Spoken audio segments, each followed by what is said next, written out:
All right, guys, so we're going to learn the other 4 techniques today for our watercolor practice and warm-up. So again, just to review, we had our flat wash, we have our gradient, so we pulled down with water, we have our wet into wet, making sure our paper starts wet first, creating different textures and mixing, and then we just have our kind of our dry brushing is more less water, more working on detail and controlling that brush. Okay, today we're going to do 3 different special effects, and then we're going to do one more flat wash as well. So the first thing we're going to do is actually that flat wash, and we're going to let that dry for a little bit. So we're going to go ahead and take our water. I probably should rinse out my water. If your water is getting really skunky, make sure you get some clean water. And I'm going to grab a color. Let's see. And I'm purposely picking kind of some darker colors to show on camera, but if you wanted to do like a yellow, you could. All right, so I am just going to do a flat wash. Need a little bit more water. And I'm going to do this with my orange. And the difference for this one is that I am going to switch colors about halfway. So I kind of made a visual line for myself.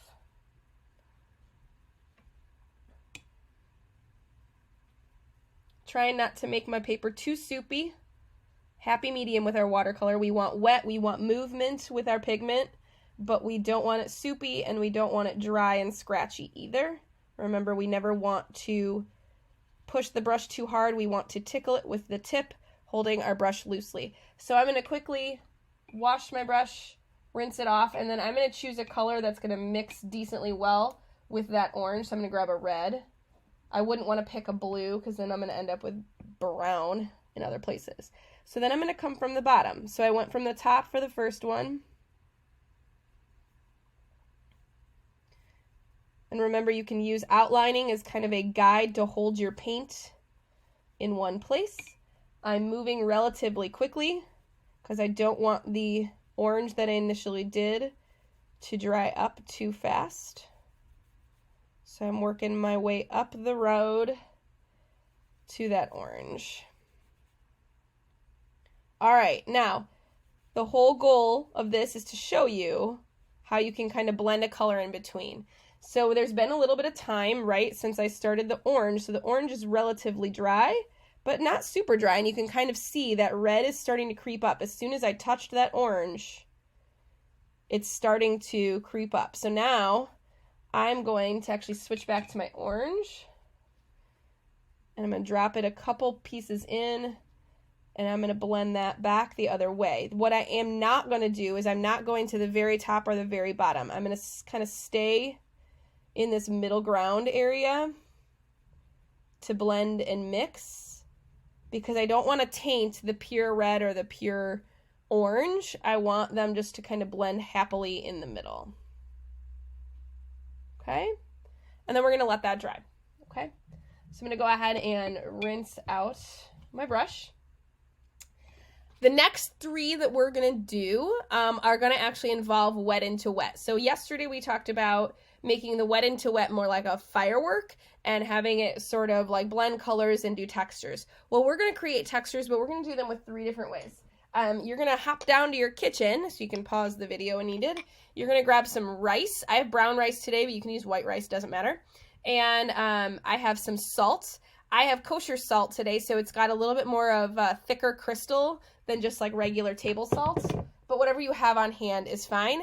And then cling wrap, or my favorite is saran wrap in my house. You just need 1 piece, so you don't need anything crazy. Just a little piece of it will be fine. Okay, so saran wrap, salt, and rice are the 3 things that we are going to play with. So go ahead and run down to the kitchen and collect your supplies, and then we'll meet back up. All right, here we go. So I've got clean water, and I am ready to get back to work. So we are going to do 3 wet into wet, so we will need to be careful of this one right here, but we should be okay because that edge will be kind of dry by the time we start. I'm going to start over here in this one. So the first one that I'm going to do is the rice.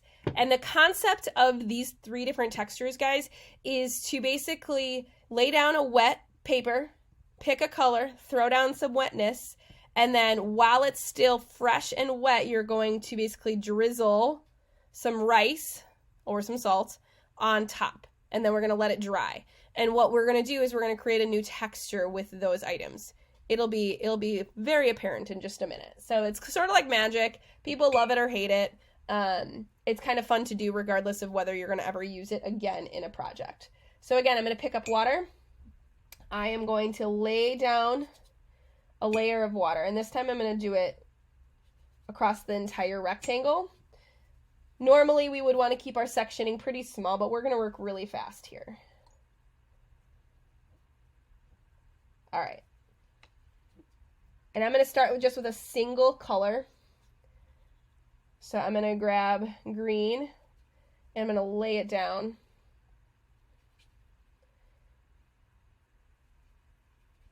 And I'm actually going to blend it this time, so unlike the wet into wet that's next door, I'm letting it stand on top of the water, or on top of the paper. And I'm sort of blending it in. All right, and so there's definitely some major puddling happening. So while it is still fresh and wet before the paper sucks it up, you're going to drop that rice on top of your paper. Now, think science, think about rice and its properties, think about watercolor and its properties, what's going to happen. So you can sort of see it happening over here and a little bit over here. So what's happening is that the watercolor is getting sucked up by the rice in the spots that the rice is touching the paper. But the exterior of the rice, the water is sort of pooling around it. So what's going to happen is, with the magic of my video technology, is once this is dry, I'm going to show you, I'm going to wipe this off, and you'll see that there will be little halo spots where the rice is, and it creates this sort of cool little pebbled texture. All right, so we're going to do the same thing over here, and we're going to do it with the salts. This time I'm going to add a couple different colors in so that we can play with just different color mixing with the texture. So again, I'm starting just by painting the rectangle with plain water. I did refresh my water during your little kitchen break. All right, and now I'm going to drop in, I'm going to start with some yellow. Grab some orange. My orange pigment is very wet on so I'm going to add some water. Kind of blend that in a little bit. And then I'm going to go in with some red and let it move around and do its thing. And then I can always go back in and grab another little bit of yellow and drop that on top. And kind of let the magic happen. Make sure you really clean your brush out before you use yellow so that it doesn't get dirtied up. All right, I am starting to get a little bit of pooling over here. If you want to stop that, just grab your paper towel and sort of suck that up a little bit, but I'm not going to worry about that too much because I need to hurry and drop down my salt and kind of drizzle it on. And we don't want to cover the entire square because then we won't see the texture at all. So you can sort of see that instant texture sort of happen. We do need to let it dry before we can really see the master effects of what it does. But salt is also an absorbent material, so it's going to kind of have the same effects as the rice, just with a different shape. It's going to look a little bit more like a sanded, grainy texture. All right. My favorite is the saran wrap. It's a little different. It's it looks more like glass if you do it right. Broken glass or shards. I like to use cool colors for it because it reminds me of like winter. So we're going to use some blues. But again, I'm going to drop down a layer of water. And if you're noticing colors starting to blend or bleed, please feel free to pause and come back to this, let it dry before you do anything else. All right, go ahead and grab some blue and throw it down.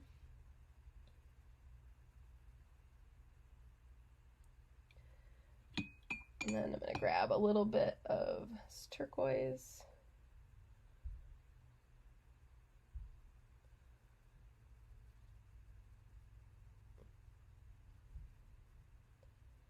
And then I am going to add in a little bit of violet.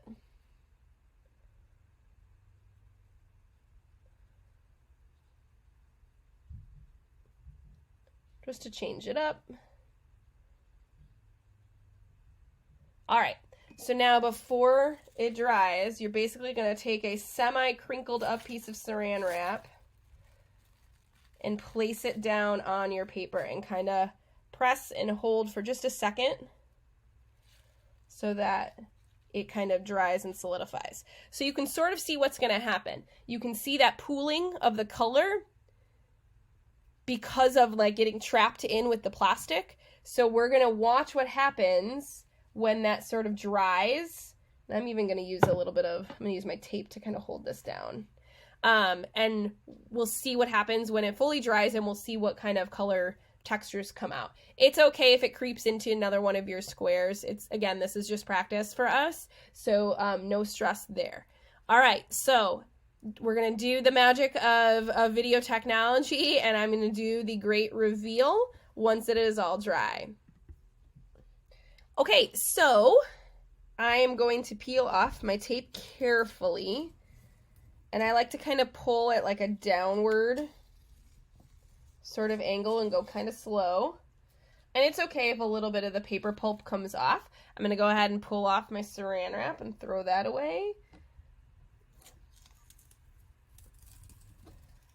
And then I'm going to make sure I have a garbage can on hand to collect my salt and my rice. It would be a good idea to maybe move yourself into your kitchen if you can, or just somewhere where your parents won't mind if you make a little bit of a mess. So the tape portion is sort of really satisfying, just to have that nice clean edge. You can see that I am taking off a layer of paper, so I might want to do a little more de-sticking or use a less, like this was really nice masking tape. The cheaper the tape to be, the better. If you have washi tape at home, that tends to work pretty good. But again, this was just practice, so it's no big deal if you accidentally removed. And then I'm going to go ahead and sort of shake into a garbage can. I'm going to kind of scrape gently to get that rice off. And then I'm going to do the same thing in my salt section. Salt tends to be a little bit more sticky.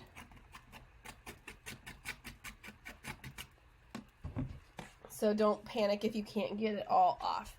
All right, so let's talk about these three textures. So we've got the rice over here, which worked out a lot better. Like, you can't tell what's happening until you remove the rice, but see those little halo spots? And now it almost looks like the rice was embedded into the paint, so that's really cool. And then we've got our salt over here, and that texture, basically you could see it almost right away. It looks textured. It looks like it has some greeniness to it. And then my favorite is that saran wrap, and I still have a little bit of wetness here, but you can see that sort of like broken glass sort of crystallization that happens from the saran wrap. You can even see, it's sort of cool, the serrated edge from the saran wrap from ripping it kind of showing up as well.